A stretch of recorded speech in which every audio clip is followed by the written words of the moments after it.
It's every woman and man's worst nightmare. It's Mr. Steal Your Girl, NTR. Trauma bonding, Stockholm Syndrome, brainwashing is one of the greatest plot devices ever in storytelling. That is, kidnapping. This creates an opportunity for our main heroine, Emilia, to become the most hated character ever, or one where she becomes the most coveted waifu in all of anime. Given the circumstances, I'm sure it would be a complicated one, as all eyes are on wife number 79.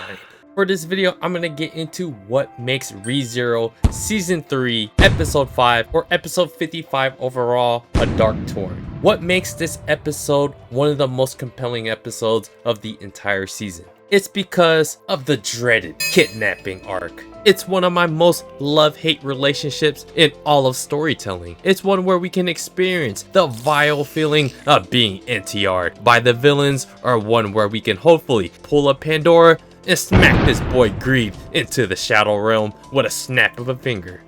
Not only does this drive the narrative, it drives the feeling of something that is currently out of your control. Thus, I love using that dreaded 3 letters of NTR because that is the ultimate situation that the story is dangling right in front of you. From Season 2, Emilia and Subaru went through an entire season's ordeal to not only overcome their past, but with one of their most innermost struggles. Subaru has the most unfortunate, traumatizing ability, Ashini Midori, and Emilia has this tragic past, and one where she is completely shunned by society because of how she is born as a half-elf, and one that looks just like Satella, the Witch of Envy, whom has been referenced by other characters as the Witch of Envy's daughter. There's still a lot about her past, and one where how she was born, that context is still missing. For this season and for this arc, let's focus mainly on Emilia's character, as a lot of the backstory has been fleshed out in Season 2, which goes along with the design of her character. It always comes down to misunderstandings, in which at the beginning of Season 3, after Subaru helped lead the way to defeat the White Whale, and with Beatrice and Emilia defeating the Great Rabbits, spawning these incredibly evil and powerful creatures that helped take the life of someone as strong as Wilhelm's wife, Teresa,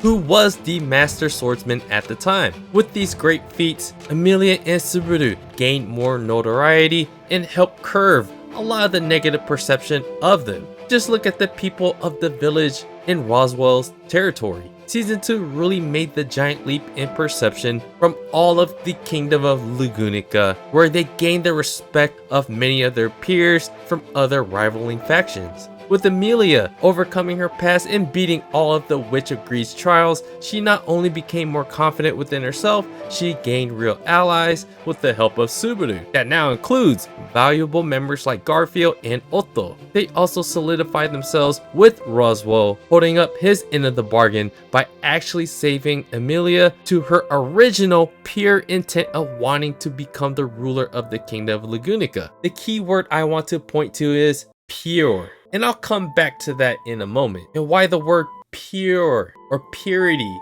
might be the most important word of this entire arc. At the start of Season 3, there was a whole year that passed after the events of Season 2. The perception of Emilia and Subaru now is that they are just typical good guys that want to make a world a better place in Emilia's vision. It's typical idealistic shonen. The first loop starts off as basically good guys versus bad guy, until Regulus Greed comes to NTR your boy. Now that Greed is mentioned, and he basically comes and essentially kidnaps our MC's girlfriend. Kidnapping is just one of the most useful plot devices ever. If you ever need an arc to create, there's always going to be something of a kidnapping, or somehow separating all the main characters from each other. So in this kidnapping arc, as a viewer, and if you're not a goddamn psychopath, you're going to feel this emotional investment and the toll that it takes on us to watch as we see something unsavory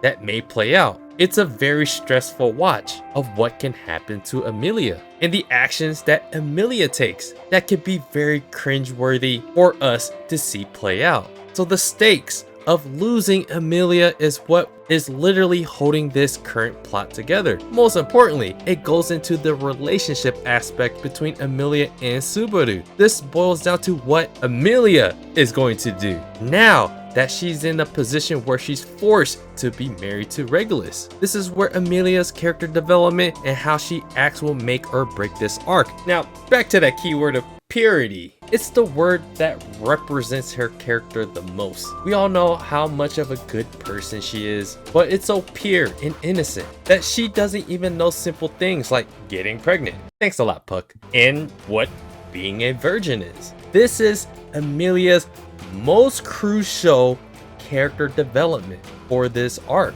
It's this ignorance and naivete that doesn't make her a good choice to be a ruler of an entire kingdom like Lugunica. If she just gets kidnapped, plays along with Regulus, and never shows that she isn't just a damsel in distress, how can she lead an entire nation? It's some of the street smarts that she lacks that brings about her position right now. It's a terrible look not only for her own goals, but we naturally cheer for the protagonist. So if Subaru gets emasculated or disrespected by Emilia's actions, it can change what we love about the character completely. This relationship between Emilia and Regulus may make us hate her to the very core, or she can endear the crap out of us by showing any kind of loyalty, defending herself, kind of like Felt has been doing the entire time to Reinhard. Basically, force her to become the ruler of Lugunica. If mostly by herself, Emilia is able to get herself out of this damsel in distress scenario, where she's in a position where it doesn't seem like she has any power, that she's able to gain power over her own actions and get herself out of this position, that will change a lot about her character in such a positive viewpoint. Season 2 really taught us that Subaru and Emilia can grow individually in their own right. Emilia is supposed to be strong,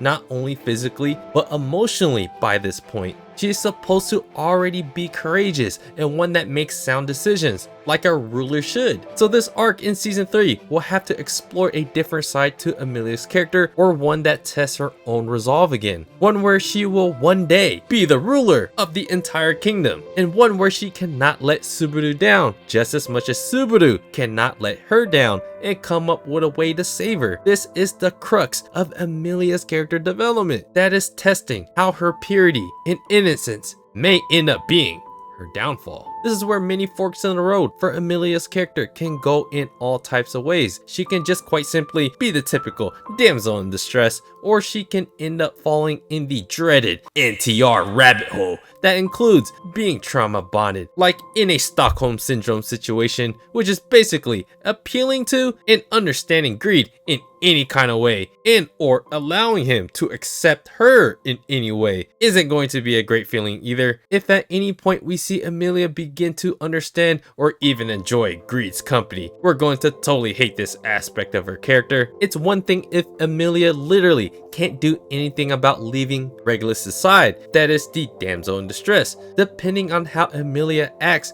and says, changes a lot about her character based on her situation, where she will now be Regulus' wife by force. To be fair, this force actually means a lot and changes a lot of the context. Seeing how powerful Regulus is, it's hard to believe that Emilia can just walk out and leave Greed's harem at any point. It's even more hard to believe that Subaru alone can defeat him. I mean, he is already missing a leg and almost lost a third heroine in Crush, but we'll get there in the recap.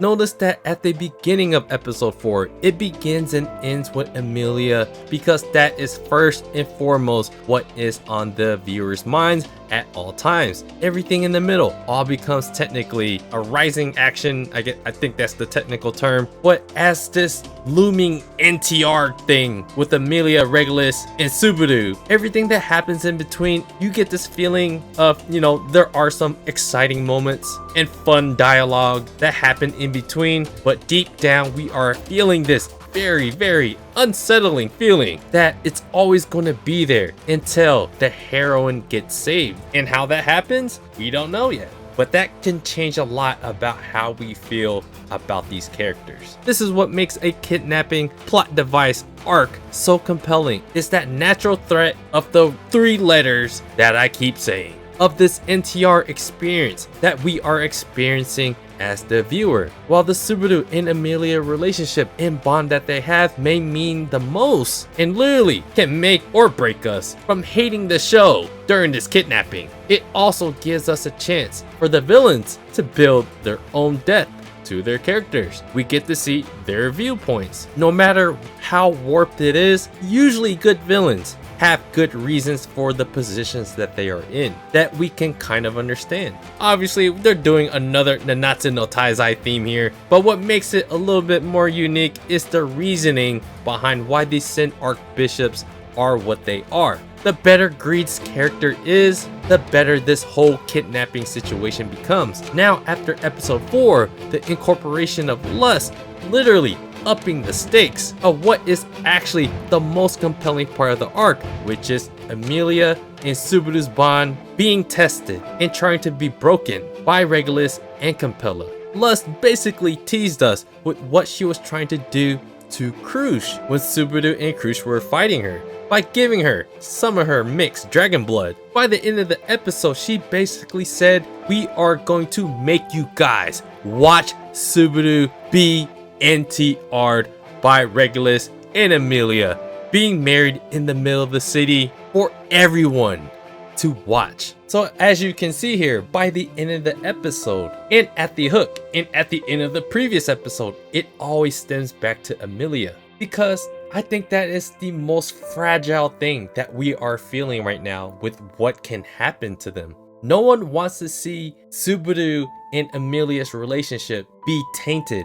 So that's where Lust's character comes into play, and why her villainous and her viewpoint matters so much. It's like they're testing us with the NTR situation. How can you love something that turns into a fly? How can you love something that's been defiled or changed into an ugly creature? You can't possibly love this person that turned into this thing the same way. That's what makes this entire arc right now so fascinating, as it revolves around Emilia's character with this kidnapping thing. And our feelings are so fragile in everything that Emilia does, Regulus does, can make us or break us in one way or the other of how we mostly feel Emilia. As this is her character development, her innocence is really holding her back. She has to be strong. She has to somehow overcome this situation and just realize what the significance of her situation is. She's looking helpless, and she's supposed to be the ruler? So let's hop into the recap real quick. For the hook of the episode, Emilia is still stripped naked, once again confronted by Greed asking her about her virginity. Emilia is such a pure innocent witch who mistakes pregnancy and doesn't even know about Shoujo. To Greed's delight, he's like every evil harem dweller out there that preys upon the delight of stealing young ladies' virginities and controls them with an iron fist. Greed sends in wife number 184 to basically straighten Emilia out to fulfill her new role of wife number 79. Wife number 184 is basically like you and me, we're the same. What the husband wants, the husband gets. So when he says spread him, number 79, you spread him. It's during this scene between future wife number 79 and wife number 84 that shows what Emilia's weakness is in this arc. It's this ignorance and naivete that comes from her purity and innocence that shows a lack of understanding of her situation. By the scenes in number 184 is insistent on changing number 79's clothes, and as number 79 looks out the window in confusion, she says, "Subaru?" So the entire hook of this episode just shows how clueless Emilia is, and that is the one frustrating thing about her character, but it's one that might still help her in the end. But given her situation, it could lead to something unsavory in the meantime. So after the opening credits, Julius, Subaru, and Crush engage with Gluttony. Julius calls Subaru little girl magic user to remind him of his real objective. As like what Al said in the previous episode, you can't tell Gluttony your real name. Subaru had to swallow his own feelings and think with his head. So just as he had to put off helping save Emilia, he also has to put off and put on delay saving Rim. So Crush and Subaru make him move into the broadcasting building to face Capella. In our mind as the viewer, our number one objective is to save Emilia. That's what we want relieved. But the story does a good job in creating a scenario where Subaru has to make a more logical decision that makes just saving Emilia the selfish thing to do as the first priority, where the entire city, if Emilia was to ever become ruler, he still has to save them first. And that all starts with fighting lust. Subaru and Crush whip swing themselves around the building, breaking into the window where they find a derpy dragon. Crush quickly disposes of it as Subaru runs around to save yet another child from the cult's grasp. The little child quickly points out that there are other hostages being held in that room over there. So Subaru enters to find something darker, beady and buzzing, and turns around in confusion to find out that Subaru has fallen into Capella's trap as Crush gets laid out and is now being used to torment Subaru right in front of him. Subaru chucks a giant stone at Capella as she gladly accepts its violent response to show once again hacks. Capella has that regeneration hacks. Capella goes on to show just how vile her abilities are as she can shape-shift into different human forms and even grow wings like a dragon. This scene really explores Capella's abilities, all of her personality quirks, and she even gives Subaru a quick 1-2 to the solar plexus and smashes it back into the ground. And this is where in the story, Subaru would usually just die, but not so fast. The story won't allow us to get that relief of a do-over. Subaru is at his wit's end with Crush totally knocked out. Capella shows more and more of her twisted personality and perception of what love really means. Everyone can love something until it turns ugly. This is why she turned all the hostages into flies to show the contradiction of mankind's love. This also shows where her lust comes from. If she turns everyone into vile creatures, now they can only really love her. To pour more salt into Subaru's wounds, she dresses up as number 79. Yes, Regulus's future wife. Capella continues to show her true desires. If everyone turns into something they can't love, then they would only have her to praise and love. And she will do all she can to meet that expectation, to be praised and loved, which she uses as the excuse to not quite kill Subaru yet, as she has even more twisted intentions. Capella's blood is mixed with those evil dragons, so she uses this to turn this nightmare even worser as she mixes her blood with Crush's, as she can only helplessly scream out in agony and then proceeds to pour it onto Subaru. Once again, this is where it usually would lead to Subaru's death, but now we just get torment. What vile transformations will come from this mixing of Capella's blood? Will Subaru find a way to meet his end to get a do-over? Will Crush, will she be okay? Will Subaru keep persevering where in the past this is the exact kind of moment where he usually just dies? The dragon that Crush defeated gets back up in anger as the scene transitions from one of lust inflicting her warped desires onto her prey to back outside where the two masked cult members are still duking it out with Wilhelm, Garfield, and Ricardo. That is when a massive fire blast gets blown from above the building as everyone looks on in confusion as to what had just happened. With the premise and ability like Shinny Midori, the expectations is always to die, to revive, to get outside of this torment. I love this new idea of someone that doesn't want him to just die, to turn Subaru into a creature that Capella can just keep around as like a little pet. It's a new kind of twisted situation. It's a similar idea to when Subaru got caught by Juicy the first time, and one in season 2 where Garfield kidnapped him and basically kept him in a prison. the writing is giving us a different kind of misdirection here, as giving Subaru death is actually the easy way out. So that means that the agony may have to continue, and Subaru will have to overcome the situation with only 3 limbs. ReZero's writing as a whole always gives us great setups for obvious but very satisfying payoffs at the end. It's been done magnificently in every arc this far. There's always something lost that Subaru has to regain to help regain for the other characters, as Subaru and Cru are in a very dire situation. And there's that looming NTR situation ready to get you. Kiritaka informs Anastasia about no one being able to find any members of the Council of 10, as they are the ones that know where the Witch of Envy or any other witches' remains are, just as Anastasia shows some heart that isn't solely about that cash money. Wrath appears. Just as Wrath does her villainous monologue, the team of Timos appear to protect their master. Hitaro and TV bust through the ceiling to get their revenge against these out-of-their-mind cult members. It turns out that Felix used some forbidden healing spells on Mimi, just as he used it on Subaru to keep them alive and losing their limbs.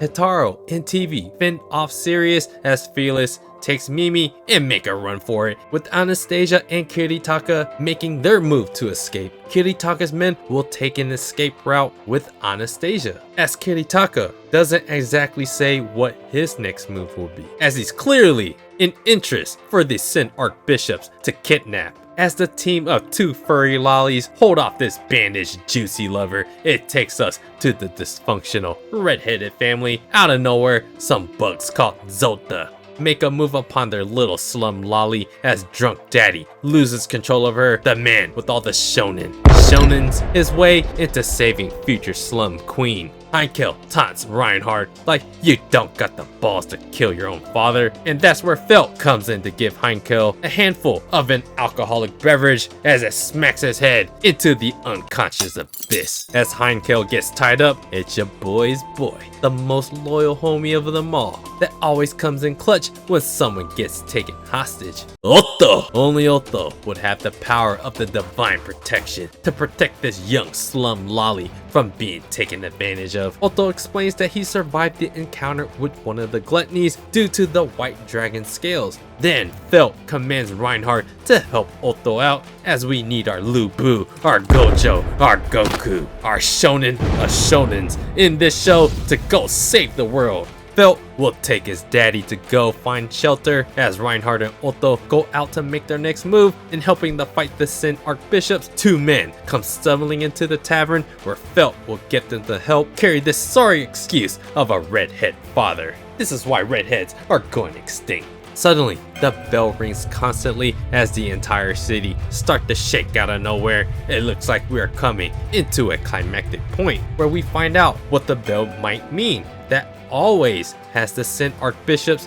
retreating. Ricardo and Wilhelm try to flee for cover as this earthquake is actually causing a flood inside the city, but Garfield is still stunned by that blast that came out of that broadcast building. As everyone tries to make cover for the high ground, the Black Dragon comes flying out of the broadcast room with an unconscious Subaru and Cru. Capella isn't going to let these 3 escape that easily, as she's able to yank that dragon, shaking Subaru free as he lands right into the midst of the flood. Garfield screams out to his boss, and that is where the episode ends. Until more NTR. So of course, that dragon was a good guy. I honestly didn't really quite see that coming. I guess there were hints of that just right before Capella was basically explaining that she can shapeshift not only herself, but other people. And I guess that's what her blood is for.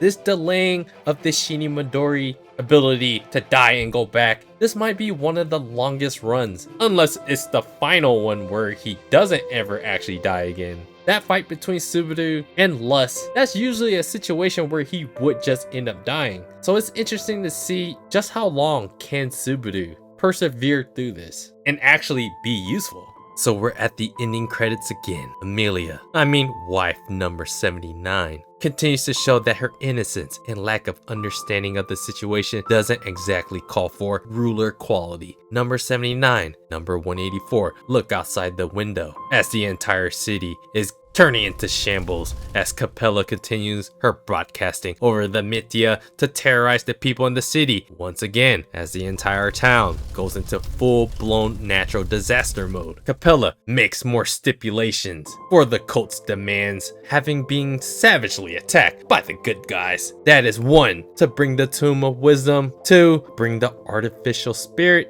that's apparently hiding itself in Pristella, and the 3rd is the worst of them all. It's the wedding of Greed and number 79 to NTR us all. Everything that I talked about at the beginning of this video still stands. All the supporting characters, including Subaru, are currently in like this plot limbo right now, meaning we have no real clue what's going to happen to any of these characters. There are so many moving parts right now. Everyone is either fighting, escaping, or trying to regroup, find out what the hell is actually happening. The key right now might be Kiritaka, as he has the information that the Sin Archbishops want the most. So it's going to be interesting to see where everything starts to converge, as the story as a whole right now has all these characters kind of segmented, and there's still so much context that is being left out right now. And the episode really felt like it was an end of like the first round, where it's setting up now for another big event to take place where it will lead to another big fight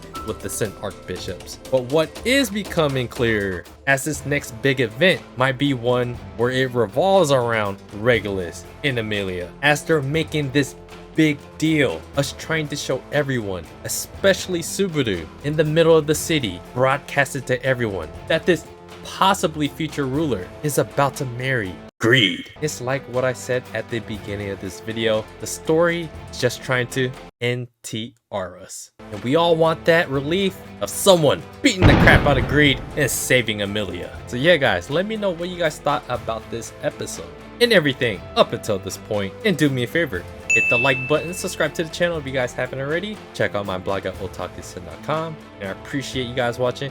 See you guys on the next video.